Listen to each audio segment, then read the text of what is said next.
Selamat pagi, Bapak dan teman-teman. Hari ini kami dari kelompok 4 akan mempresentasikan tentang eksistensi Veda sebagai kitab suci dan sumber hukum. Berikut adalah nama dari kelompok kami dan nomor NPM kami.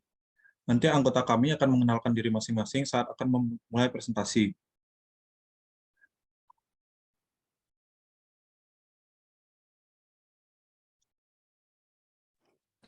Perkenalkan, nama saya Komang Ayu Dewanti Chandra Devi. Di sini saya akan menjelaskan bagian A. Menelusuri konsep dan urgensi studi Weda dalam membangun pemahaman mahasiswa tentang eksistensi pada Weda sebagai kitab suci dan sumber hukum. Arti kata Weda. Kata Weda dapat dikaji dari dua pendekatan, yaitu secara etimologi dan secara sistematik. Kata Weda berasal dari urat kata kerja Vid, yang artinya mengetahui, dan Weda berarti pengetahuan. Dalam pengertian semantik, ilmu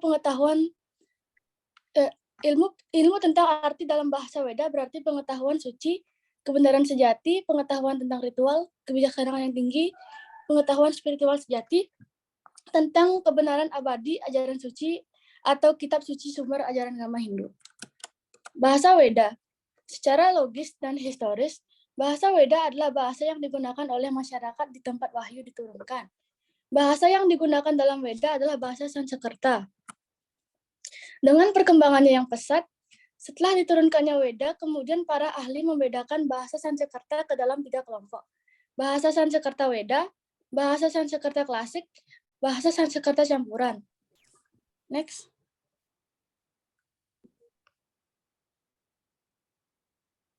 Kedudukan Weda. Swami Siwananda, seorang yogin di abad modern ini, menyatakan bahwa ajaran Weda tidak terbatas hanya sebagai tuntunan hidup individu, tetapi juga dalam hidup bermasyarakat, berbangsa, dan bernegara. Di samping itu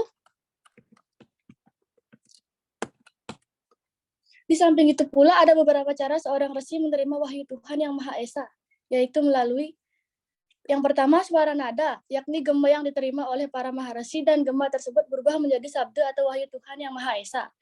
Kemudian, wahyu itu disampaikan kepada para murid di dalam asrama. Yang kedua ada Upanishad.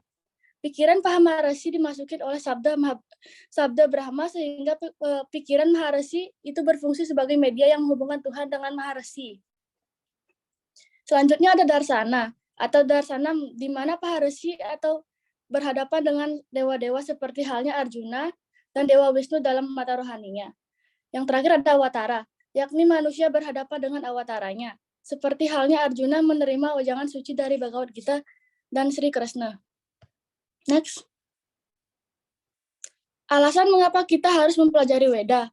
Ajaran suci Weda yang merupakan sabda Tuhan yang Maha Esa tentunya patut untuk lebih didalami, diwacanakan, didiskusikan, dan diyakini kebenarannya sebagai pegangan bagi umat Hindu dalam berperilaku. Karena ajarannya telah diyakini dan diterapkan pada kehidupan, maka ajaran tersebut hanya bersifat kata-kata dan tidak dapat menyentuh hati nurani manusia. Sruti. Sruti adalah Weda yang diterima melalui pendengaran yang diturunkan dalam 4 kelompok atau himpunan. Oleh karena itu, Weda Sruti disebut juga Catur Weda Samhita. Smarti. Weda yang disusun kembali berdasarkan ingatan secara garis besarnya, Smarti dapat digolongkan ke dalam 2 kelompok besar, yakni kelompok Wedanga, Sadanga, dan kelompok Upaweda. Upanishad termasuk dalam Sruti sehingga merupakan bagian dari Weda.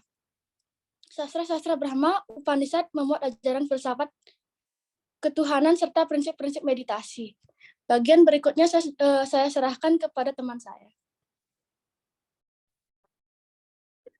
Selamat pagi, perkenalkan nama saya Madya Adia Balamasa Pitaya, nomor NPM 003.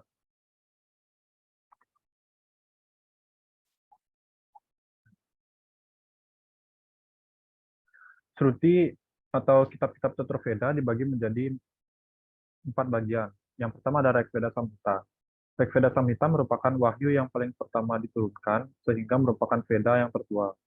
Rigveda berisikan nyanyian-nyanyian pujaan, terdiri dari 10.552 mantra, dan seluruhnya terbagi dalam 10 mandala.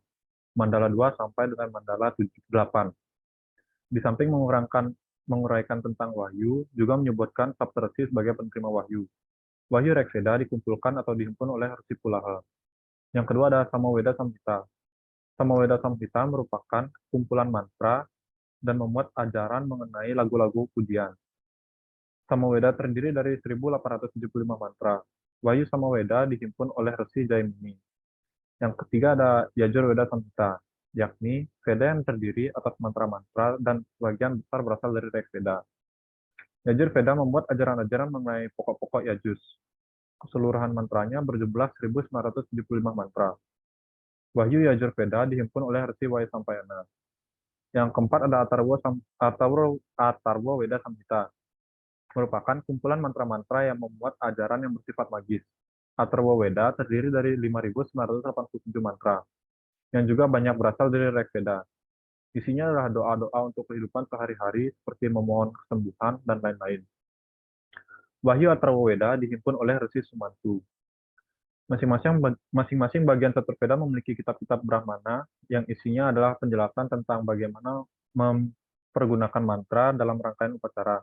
Di samping kitab Brahmana, kitab-kitab Caturveda juga memiliki Aranyaka dan Upanishad. Kitab Aranyaka isinya adalah penjelasan-penjelasan terhadap bagian mantra dan Brahmana. Sedangkan kitab Upanishad mengandung ajaran filsafat yang berisikan mengenai bagaimana cara melenyapkan avidya atau kebodohan.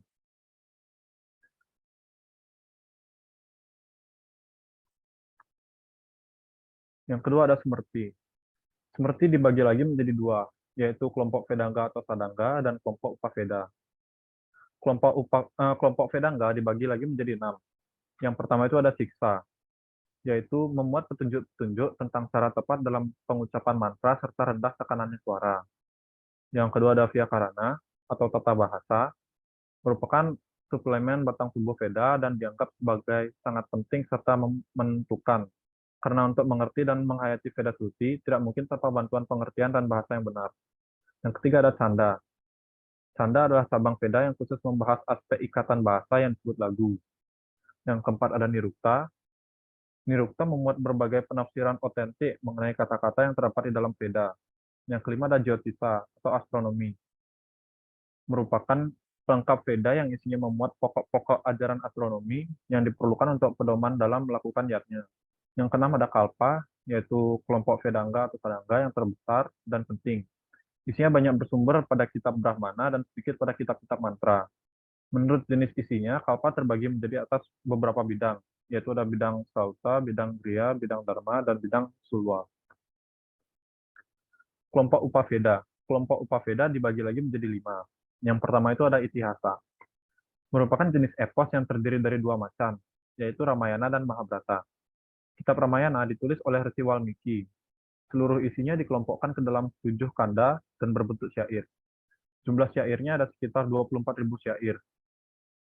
Adapun ketujuh kanda tersebut adalah Ayodhya Kanda, Bala Kanda, Kiskinda Kanda, Sundara Kanda, Yuda Kanda, dan Uttara Kanda. Yang kedua ada Purana. Purana merupakan kumpulan cerita-cerita kuno yang menyangkut penciptaan dunia dan silsilah para raja yang memerintah di dunia. Juga mengenai silsilah dewa-dewa dan betara. Cerita mengenai silsilah keturunan dan perkembangan dinasti Suryawangsa dan Chandrawangsa serta memuat cerita-cerita yang menggambarkan pembuktian-pembuktian hukum yang pernah dijalankan. Yang ketiga ada Arthasastra. Arthasastra adalah jenis ilmu pengetahuan negara.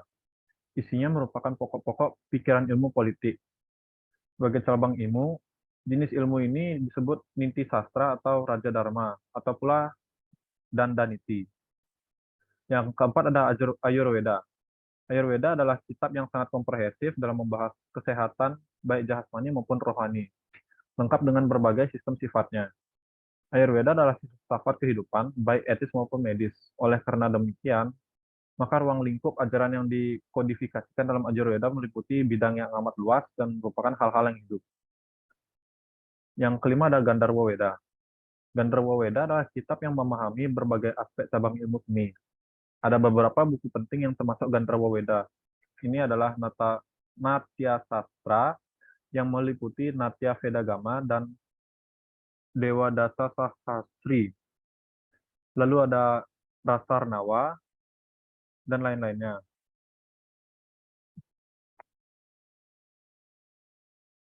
Yang ketiga ada Upanishad. Kata Upanishad mengandung arti duduk di dekat guru. Kata ini erat hubungannya dengan sakas atau kelompok orang yang mempelajari Veda. Pada sakas itu, duduk berupa murid terpilih yang mengelilingi guru. Yang diajarkan guru itu kemudian disusun menjadi Upanishad. Karena jumlah muridnya banyak, maka jumlah Upanishad banyak pula. Contoh-contoh Upanishad itu ada Nirvana Upanishad, Prasna Upanishad, Kena Upanishad, dan ada Pasupati Upanishad. Menggali sumber historis studi Veda dalam membangun pemahaman Veda sebagai sumber hukum. Karena Veda adalah sabda Tuhan, dan sabda Tuhan itu muncul dari nafasnya, maka muncullah Anantavai Veda, yang artinya bahwa Veda itu bersifat abadi. Berikut adalah penjelasannya. 1. Veda tidak berawal. Karena sabdanya telah ada sebelum alam diciptakan oleh manusia. Lalu ada nomor 2, Veda tidak berakhir karena ajarannya berlaku sepanjang zaman. Mengingat Veda berlaku sepanjang zaman, maka disebut Anandi Ananta. Veda Apaureseyam tidak disusun oleh manusia, melainkan diperoleh atau diterima oleh orang-orang suci, para maharsi. Veda adalah ajaran yang mendidik umat manusia bagaimana seharusnya hidup di dunia ini. Veda memberikan jaminan terhadap kesehatan dan keselamatan makhluk hidup di dunia ini, sekarang dan pada masa yang akan datang. Veda sebagai sumber hukum. Hukum bertujuan untuk mengatur ketertiban masyarakat. Pengertian hukum dalam Veda adalah Serta dan Dharma. Serta adalah hukum alam yang bersifat abadi, dan Dharma adalah hukum duniawi, baik yang ditetapkan maupun tidak. Serta sebagai hukum abadi. Sebagai sesuatu kekuatan yang tidak dapat dilihat oleh manusia, namun hanya dapat dirasakan berdasarkan atas keyakinan akan adanya kebenaran yang absolut. Lalu Dharma merupakan penjabaran dari bentuk hukum yang ideal dalam dalam peraturan tingkah laku manusia. Sifatnya relatif, artinya Dharma sebagai hukum tidak sama bentuknya di semua tempat, melainkan dihubungkan dengan kebiasaan-kebiasaan seperti di desa-desa. Veda adalah mitologi. Asal mula mengapa kitab-kitab Purana dijuluki mitologi, yaitu ada 2 alasan. Yang pertama, kata Purana secara harfiah berarti sejarah, tidak dapat ditentukan dengan pasti kapan tanggal terjadinya suatu peristiwa yang diceritakan dalam Veda. Dalam sejarah, tanggal merupakan hal yang penting dalam mengetahui kebenaran. Dan alasan kedua, julukan mitologi pada Veda tidak dapat dilepaskan begitu saja dari konteks sejarah penjajahan India oleh Inggris selama ratusan tahun. Penjajahan Inggris di India dimanfaatkan oleh para misionaris Kristen untuk mengalihkan agama penduduk India dari Hindu menjadi Kristen. Para misionaris itu tidak segan-segan menyebut kitab-kitab Veda sebagai absurdities meant for the amusement of children, yang artinya serangkaian tahayul yang dimaksud untuk hiburan anak-anak.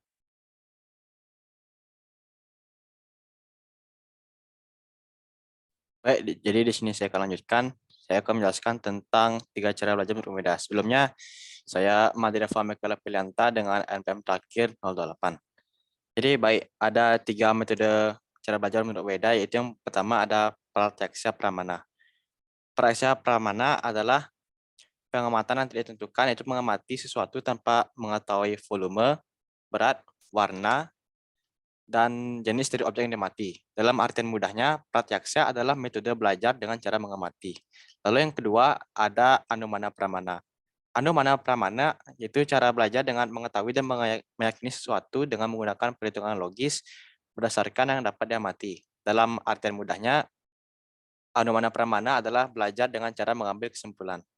Lalu yang 3 dan terakhir ada Sabda Pramana, yaitu metode belajar dengan cara menyerap suara yang datang dari pengajar. Dalam artian mudahnya, belajar dengan cara mendengarkan.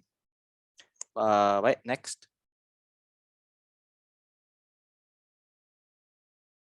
Next.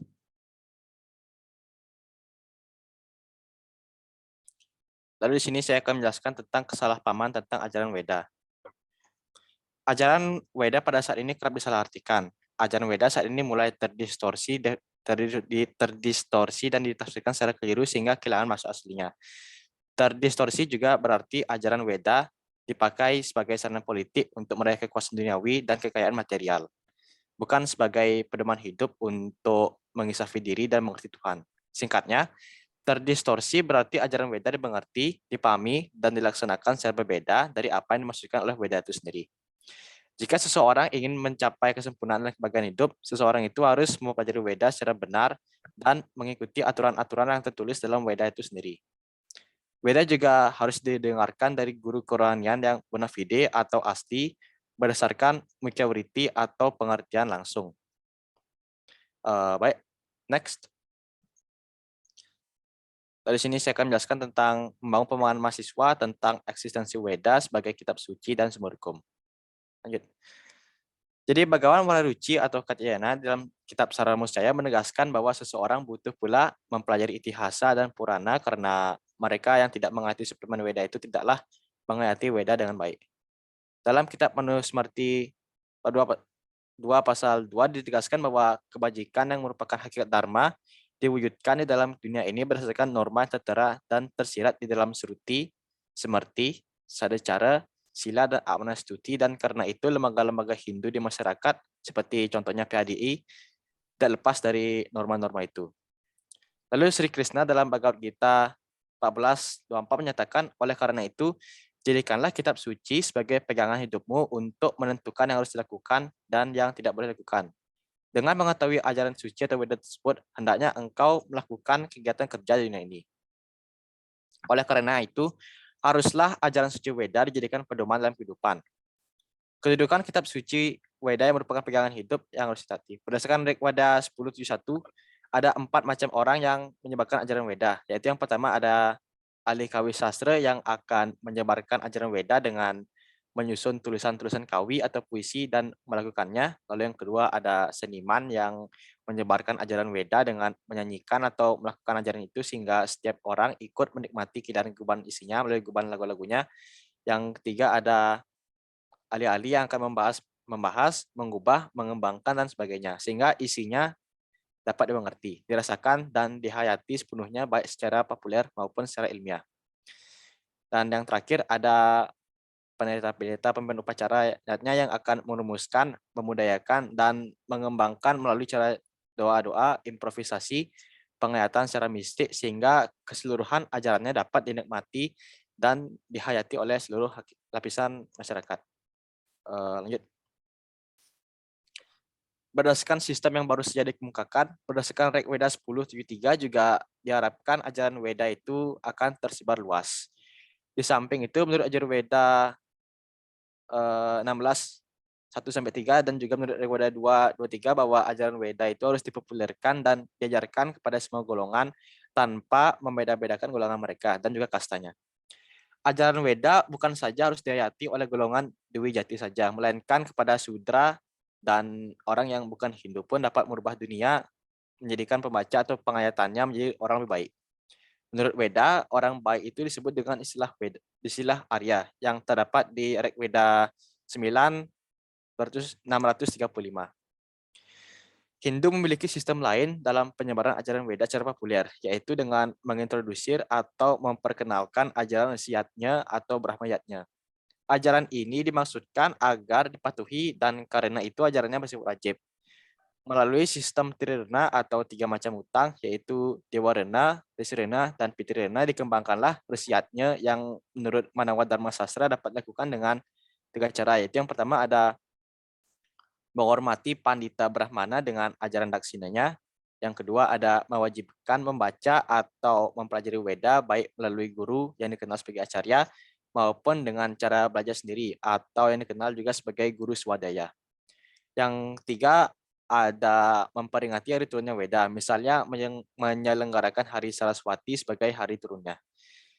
Lalu materi Upanishad 4:3 menegaskan bahwa seseorang akan terjamin mencapai kesempurnaan melalui belajar Weda serta melakukan kewajibannya dengan teratur. Jika umat Hindu betul-betul menuruti ajaran Weda, niscaya umat Hindu akan mencapai Jagadita dan hidup sejahtera di dunia fana ini.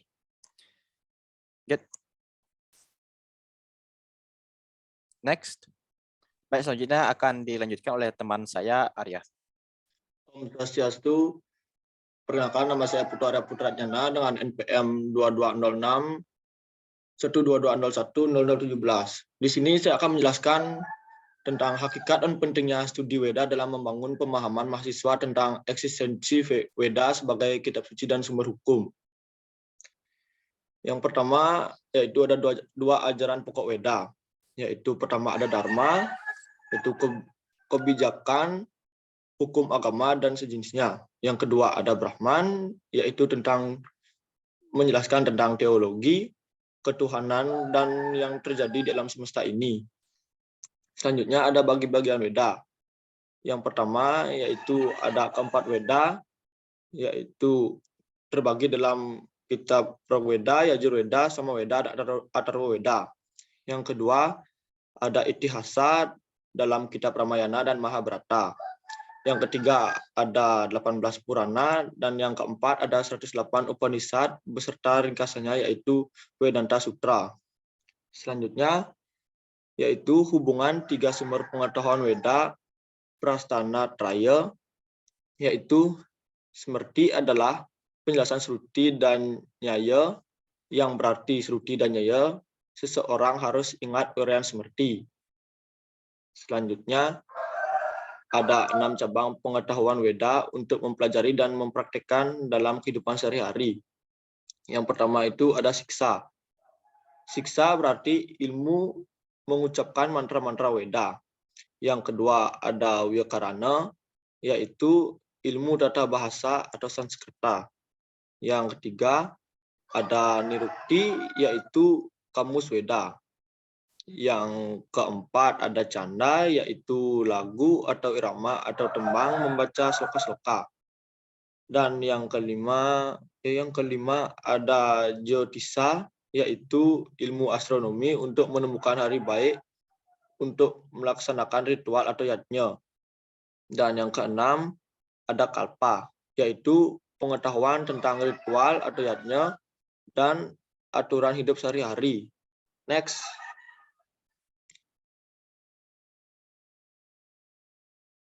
Baik, silakan adakan tanya jawabnya. Silakan tetap waktu dan tepat.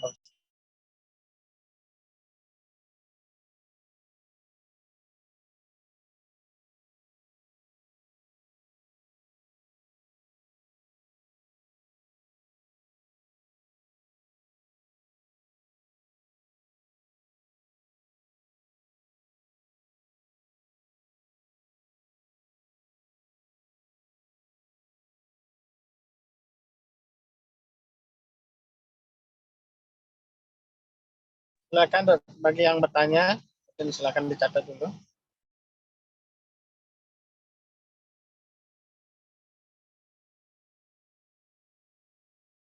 Baik, kami persilakan Kembangan Tayuda absen 12 untuk bertanya. Terima kasih untuk waktunya. Di sini saya ingin bertanya, tadi kalian sempat menjelaskan ketiga cara belajar menurut Weda. Nah, menurut kalian mana cara belajar yang paling efektif? Nah, mungkin sekian dari saya. Terima kasih.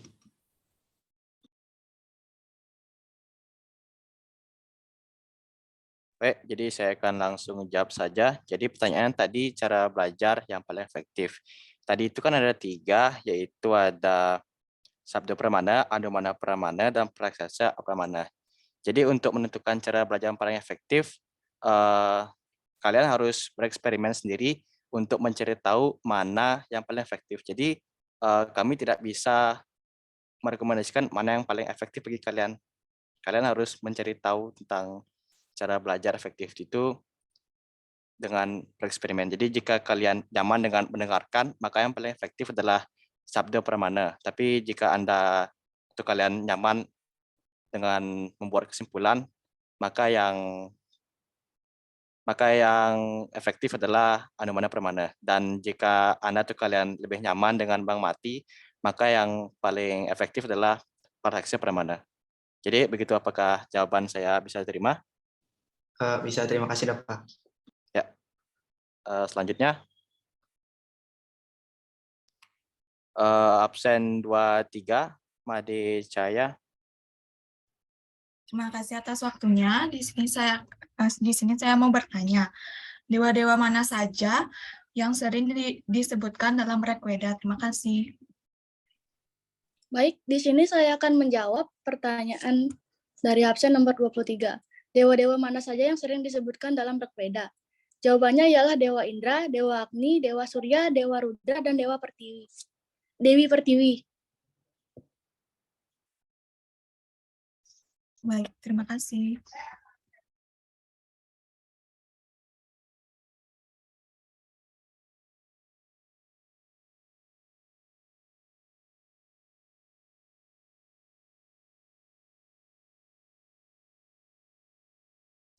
Lanjut untuk absen 6, Agus Sarta, silakan bertanya. Ya, terima kasih atas kesempatan yang diberikan. Saya ingin bertanya, tadi kan kalian tentang ada menyebutkan tentang ajaran yang tergantung dalam kitab suci Weda. Nah, di sana ada tujuannya. Kalau boleh tahu, tujuan itu apa ya?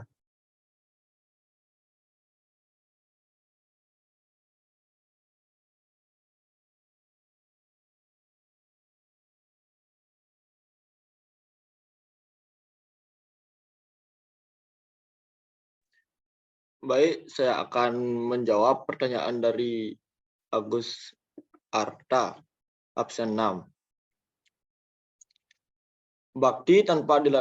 Jawabannya ada bakti tanpa dilandasi serada, maka tidak akan optimal. Serada artinya kepercayaan pada Tuhan, sedangkan bakti artinya kebaktian pada Tuhan pula. Jadi di sini tujuannya adalah untuk membuktikan kepercayaan kita terhadap Tuhan dengan cara berbakti. Terima kasih, Agus. Terima kasih.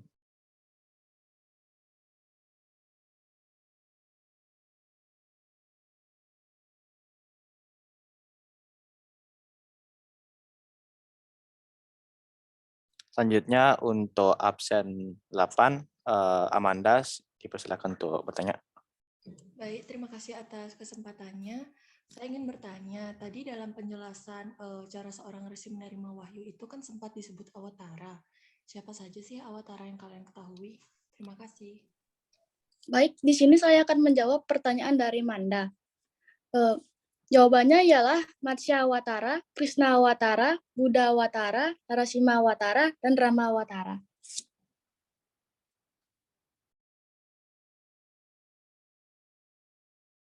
Ya, apakah sudah bisa terima jawabannya, Amanda?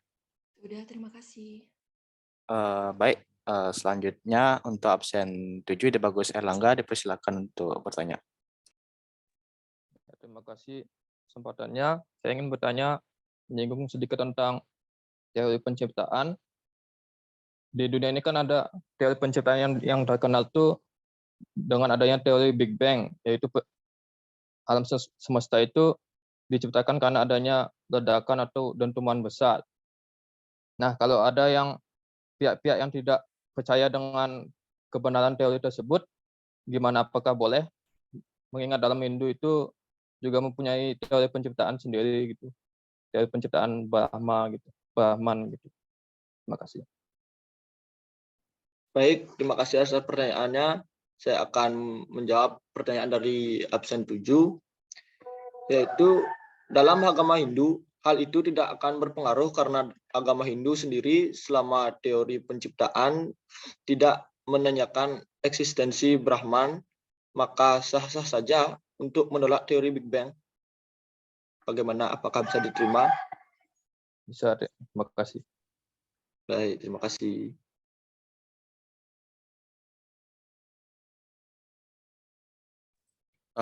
Selanjutnya absen 21, Bagus Santana, kami persilakan untuk bertanya.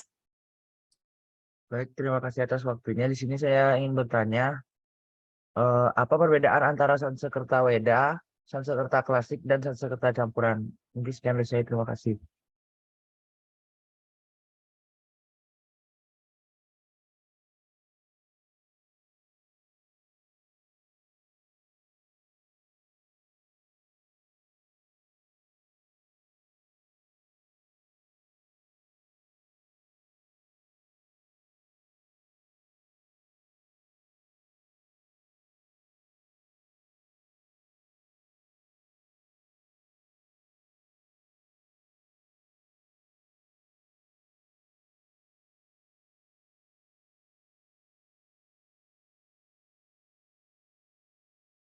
Baik, untuk pertanyaannya kami akan tampung dulu dan lanjutkan oleh nomor 1, Nikade Abelia, dipersilakan untuk bertanya. Baik, terima kasih atas kesempatannya. Saya mau bertanya, apa saja contoh penyalahartian Weda? Terima kasih.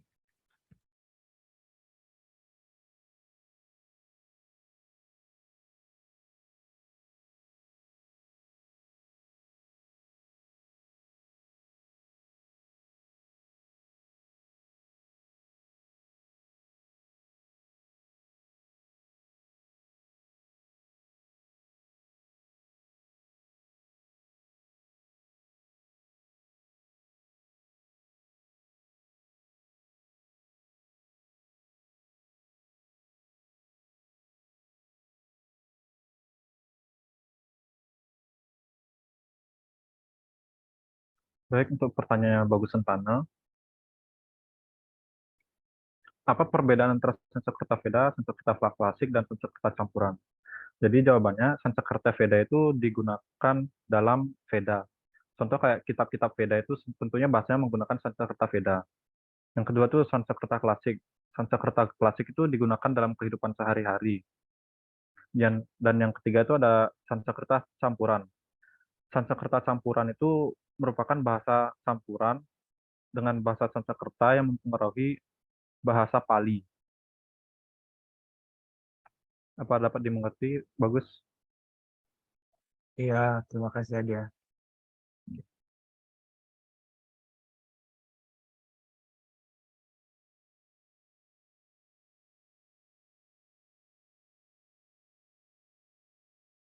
Baik, jadi sini saya akan menjawab pertanyaan dari Abel. Tadi pertanyaannya itu tentang penyalahartian Weda. Jadi dalam Weda itu kan kita diajarkan tentang ahimsa atau tidak adanya kekerasan. Tapi pada realisasinya masih ada beberapa dari kita umat Hindu yang masih melakukan kekerasan. Itu salah satu contohnya dan apa bisa diterima?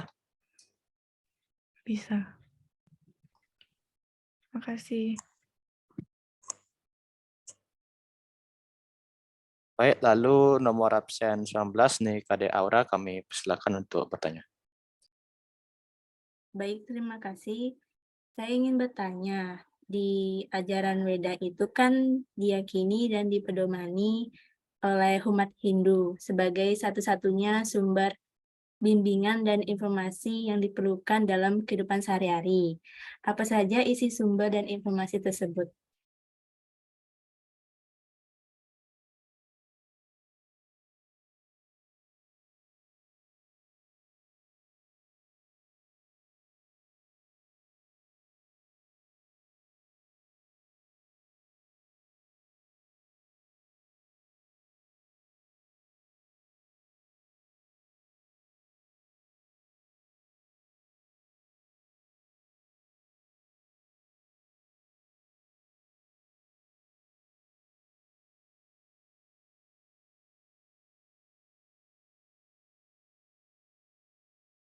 Baik, jadi di sini sekarang akan menjawab tadi pertanyaannya tentang apa saja isi Weda.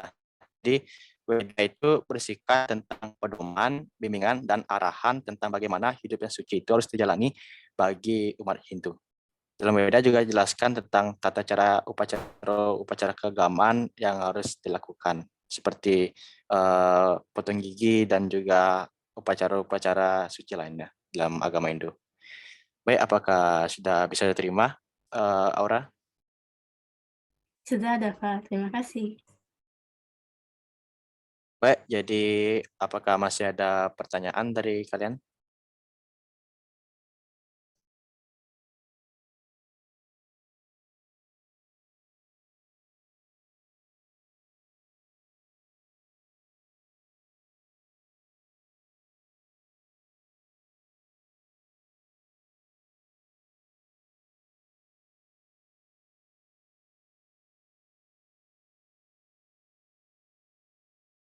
Jika tidak ada, maka saya akan kembalikan ke Adia sebagai moderator.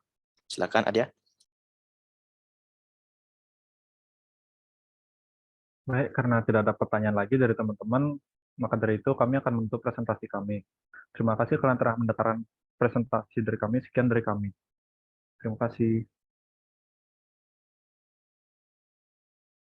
Baik, terima kasih. Ya. Mungkin untuk hari ini mungkin mudah ya bahasanya. Oke, untuk hari ini mungkin Bapak cukupkan sampai di sini ya. Ini sudah ditelepon sama mahasiswa ekonominya, jadi Bapak harus belajar. Mohon maaf, masih lagi waktunya lagi 45 menit. Bapak cukupkan ya. Mohon maaf, Bapak off kamera. Ini ada kegiatan tuning. Jadi terima kasih pada kelompok 4. Mohon PTT dan yang bertanya tadi NPM nomor absennya mohon dicatat. Oke. Oke, sekian dulu. Terima kasih. Silakan pergunakan waktu materi kuliah agamanya untuk istirahat dulu. Mungkin persiapkan nanti minggu depan. Mudah-mudahan ada waktu. Bapak adakan pretest ya mengenai persoalan mengenai bab 1 sampai bab 4. Nanti kita objektif ya, mudah-mudahan bisa nanti ketemu minggu depan, adakan pretest atau mungkin kalau ada waktu kita lakukan diskusi lagi ya gitu. Oke, terima kasih dokter, selamat pagi untuk semuanya. Selamat pagi Pak, terima kasih Pak. Terima kasih Pak. Terima kasih Pak. Pak.